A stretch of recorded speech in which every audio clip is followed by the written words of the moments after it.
if you're going to take something away from my story, entrepreneurs do not do this by themselves. They are not overnight successes. Moz looks like an overnight success to you, then 12 years must look like one night to you, right? So I'm Rand Fishkin. I was born in 1979, so I will be 38 this year. I went to the University of Washington, but I did not get a degree. I dropped out. My company is Moz. I started this company back in 2004. I was CEO for a long time and then stepped down a few years ago. And today my title is Wizard of Moz, which is appropriately weird and random. Let's see, I have a bunch of roles and work items, but I'm probably externally best known for speaking at a lot of conferences and events, which I do probably 30 or 40 a year.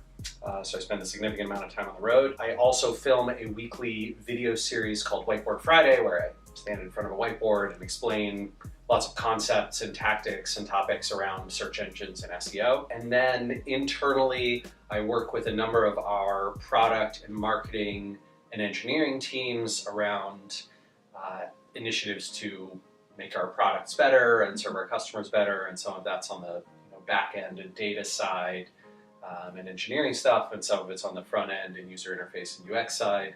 And then on the marketing team, mostly on the content and amplification side.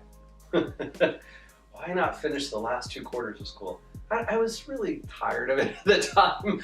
It's tough to recall exactly. I mean, I think the place I was in at the time, it was one of those, like, I was gonna have to pay for my own classes because my dad and I had gotten in a fight and he stopped paying for my classes. And granted, the University of Washington was vastly more affordable at the time.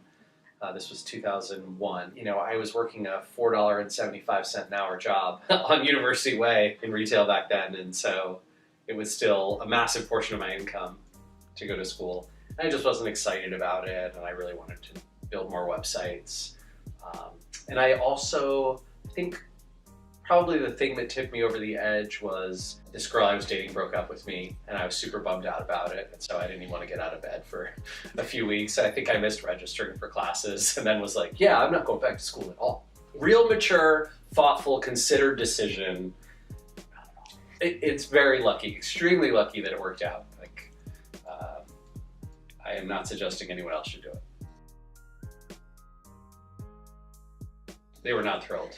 My grandparents were especially not thrilled. So I'm Jewish, my family's all Jewish, and they have, Jewish culture has an extreme focus on education and degrees and schooling. So it did not go over well at all. I think my mom was probably the only person in my family who really accepted it. Well, I mean, the nice thing about the web is no one cares if their web designer has a degree. Right?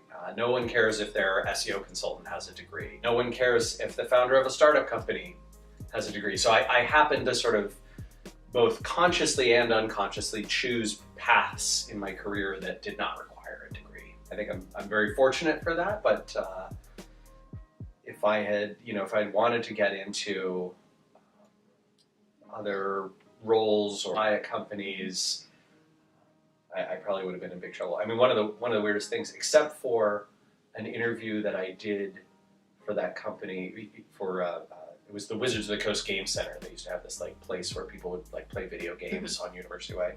Except for the interview that I did there, I've never been interviewed before. I've never been in a job interview. I mean, I've interviewed hundreds, thousands of people, but never been on the other side of that. Whatever your degree is, wherever you went, it's great. I can't be judgy about it.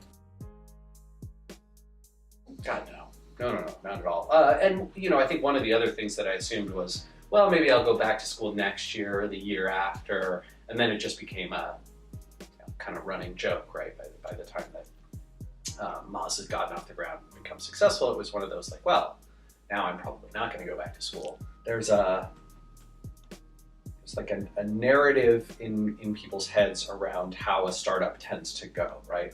It's almost always a young white dude who either drops out of college or recently graduated and then has crazy awesome idea, and then the idea gets a bunch of money behind it, and this entrepreneur raises all this this money and proves to the world how amazing they are, and it's that person's unique skills and ability and insight that created this amazing innovation and great company. And that's a total pile of crap. I bet it's never been true. I'm not exactly sure whose interest it is in for like the media world to glorify it that way, but I think it's an easy story to tell and an easy story to grasp onto, and so it resonates. But the reality for me was drop out,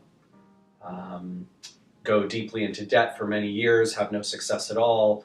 5 years into my career, you'd be like, oh, that guy is in deep trouble. Like he really messed up. He made a bunch of bad mistakes. And then a few years later, you'd be like, oh, well, maybe this is kind of turning around and it's turning into something. And a few years after that, you might be like, oh, dang, that company did like $40 million in revenue and is huge. And so, part of that is maybe having a good idea, but a much bigger part of it is sticking with something for a long time and trying out a bunch of ideas that didn't work at all. A huge part of it is the team around you.